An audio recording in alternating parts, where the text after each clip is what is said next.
ओम सभी जनों को सुप्रभात। मैं हूँ काव्या केसवी आपके साथ। शिव भोलेनाथ और माता पार्वती के विवाह की कथा शिव महापुराण में हम सुन रहे थे। आगे की कथा सुनते हैं। यह सुनकर मैना ने देवताओं से बारंबार अत्यंत विलाप करके कहा, शिव का रूप बड़ा भयंकर है, मैं उन्हें अपनी पुत्री नहीं दूंगी। आप सब देवता प्रपंच करके क्यों मेरी इस कन्या के उत्कृष्ट रूप को व्यर्थ करने के लिए उद्यत हैं। मुनीश्वर उनके ऐसा कहने पर वशिष्ठ आदि सप्तऋषियों ने वहां आकर यह बात कही। पितरों की कन्या तथा गिरिराज की रानी मैंने हम लोग तुम्हारा कार्य सिद्ध करने के लिए आए हैं। जो कार्य सर्वथा उचित और उपयोगी है, उससे तुम्हारे हट के कारण हम विपरीत कैसे मान लें। भगवान शंकर का दर्शन सबसे बड़ा लाभ है। वे दान पात्र होकर स्वयं तुम्हारे घर पधारे हैं। उनके ऐसा कहने पर भी ज्ञान दुर्बला मैना ने उनकी बात मिथ्या कर दी और रुष्ट होकर उनसे कहा, मैं शस्त्र आदि से अपनी पुत्री के टुकड़े टुकड़े कर डालूंगी, परंतु उसे शंकर के हाथ में नहीं दूंगी।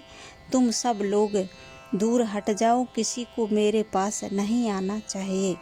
ऐसा कह अत्यंत विकल हो विलाप करके मैना चुप हो गई। मुने वहां उनके इस बर्ताव से हाहाकार मच गया। तब हिमालय अत्यंत व्याकुल हो वहां आए और मैना को समझाने के लिए प्रेम पूर्वक तत्व दर्शाते हुए बोले। हिमालय ने कहा, प्रिय, मैंने मेरी बात सुनो। तुम इतनी व्याकुल क्यों हो गई? देखो तो कौन कौन इसे महात्मा तुम्हारे घर पधारे हैं। तुम इनकी निंदा क्यों करती हो? भगवान शंकर को तुम भी जानती हो, किंतु नाना नाम रूप वाले शंभू के विकट रूप को देखकर घबरा गई हो। मैं शंकर जी को भली भांति जानता हूँ। वे ही सबके प्रतिपालक हैं, पूजनीयों के भी पूजनीय हैं तथा अनुग्रह एवं निग्रह करने वाले हैं। निष्पाप प्राण प्रिय, हट ना करो, मानसिक दुख छोड़ो, सुव्रते शीघ्र उठो और सब कार्य को। पहली बार विकट रूपधारी शंभु ने मेरे द्वार पर आकर जो नाना प्रकार की लीलाएं की थी, मैं उनका आज तुम्हें स्मरण दिला रहा हूँ। उनके उस परम महात्म्य को देख और समझकर उस समय मैंने और तुमने उन्हें कन्या देना स्वीकार किया था। प्रिय, अपनी उस बात को प्रमाण मानकर सार्थक करो। इस बात को सुनकर शिवा की माता मैना हिमालय से बोली, नाथ, मेरी बात सुनिए और सुनकर आपको वैसा ही करना चाहिए। आप अपनी पुत्री पार्वती के गले में रस्सी बांधकर इसे बेखटके पर्वत से नीचे गिरा दीजिए, परंतु मैं इसे हर के हाथ में नहीं दूंगी।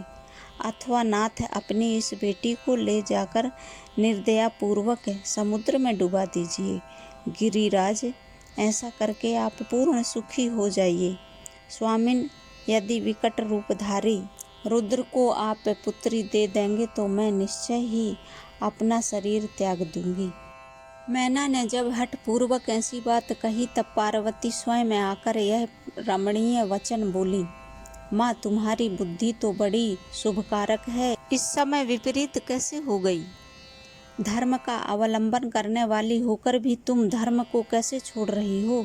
ये रुद्रदेव सबकी उत्पत्ति के कारण भूत साक्षात ईश्वर हैं। इनसे बढ़कर दूसरा कोई नहीं है। समस्त श्रुतियों में यह वर्णन है कि भगवान शंभु सुंदर रूप वाले तथा सुखद हैं, कल्याणकारी महेश्वर, समस्त देवताओं के स्वामी तथा स्वयं प्रकाश हैं।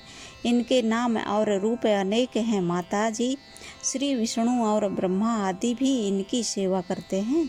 ये सबके अधिष्ठान हैं, कर्ता, हर्ता और स्वामी हैं। विकारों की इन तक पहुँच नहीं है। ये तीनों देवताओं के स्वामी, अविनाशी एवं सनातन हैं।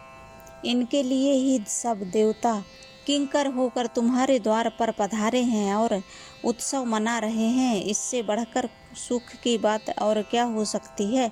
अंतः यत्न पूर्वक उठो और जीवन सफल करो। मुझे शिव के हाथों में सौंप दो और अपने गृहस्थाश्रम को सार्थक करो। माँ, मुझे परमेश्वर शंकर की सेवा में दे दो। मैं स्वयं तुमसे यह बात कहती हूँ, तुम मेरी इतनी सी विनती मान लो। यदि तुम इनके हाथ में मुझे नहीं दोगी तो मैं दूसरे किसी वर का वर्ण नहीं करूँगी, क्योंकि जो सिंह का भाग है उसे दूसरों को ठगने वाला शियार कैसे पा सकता है। माँ, मैंने मन, वाणी और क्रिया द्वारा स्वयं हर का वर्ण किया है, हर का ही वर्ण किया है। अब तुम्हारी जैसी इच्छा हो वह करो। ब्रह्मा जी कहते हैं, नारद पार्वती की यह बात सुनकर शैलेश्वर प्रिया मैना बहुत ही उत्तेजित हो गईं और पार्वती को डांटती हुई दुर्वचन कहकर रोने तथा विलाप करने लगी। तदंतर स्वयं मैंने तथा सनकादि सिद्धों ने भी मेनका को बहुत समझाया, परंतु वे किसी की बात न मानकर सबको डांटती रहीं। इसी बीच में उनके सुदृढ़ एवं महान हठ की बात सुनकर शिवप्रिय भगवान विष्णु भी तुरंत वहां आ पहुँचे और इस प्रकार बोले। आगे की कथा अगली वीडियो में सुनेंगे। काव्या KSB चैनल को सब्सक्राइब करें, शेयर करें, लाइक करें, कमेंट करें। तब तक के लिए नमस्कार।